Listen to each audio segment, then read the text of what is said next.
A lot of people say they'd like to be influential, but have you ever thought about where influence comes from?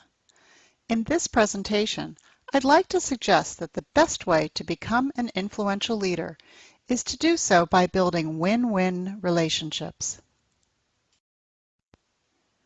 What exactly do we mean by influence? According to my colleagues Alan Cohen here at Babson and David Bradford at Stanford, who wrote a best-selling book called Influence Without Authority, influence is the ability to get things done through others. What does it take to be influential? You have to have a track record of doing good work, you need to be seen as reliable and trustworthy, and you need to bring resources to the table, such as insights or information, key skills, connections, or funding. How would you gain those attributes? You build your influence over time.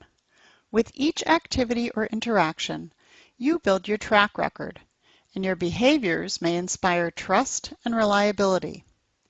As you go through your life and career, you gain knowledge, connections, and access to resources through the relationships you build and the work you do.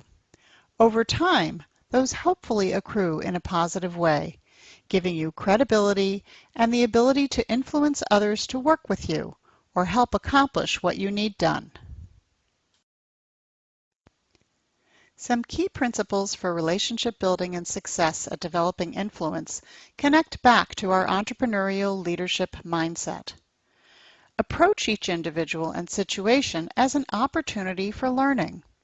Go into it expecting to learn or gain something from the other person, and with the notion that you want to offer that person something important to them in return to create your win-win.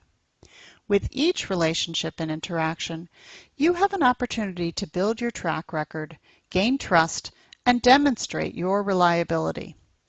When you do this repeatedly over time, those win-win exchanges pile up and your level of influence will rise. The win-win approach is the key. As we learned earlier in the week, every person has different motivations, interests, and needs. So it's important for you to think about what matters most to the specific person you're working with. Suppose you're not very tech savvy and you hope to get help from a colleague with deep technical expertise. You know from talking with her in the past that she's interested in expanding her skill set to improve her business finance know-how, which happens to be your specialty. A great way to try and gain her collaboration might be to offer to walk her through the budgeting process in the organization in exchange for help with your engineering issues. Win-win. You each gain something of value from the connection. Now, suppose you don't know much about the other person. You have a few options. You can ask directly, viewing it as a learning opportunity to build your relationship. You can use your network to find someone you know who knows the person whose expertise you need.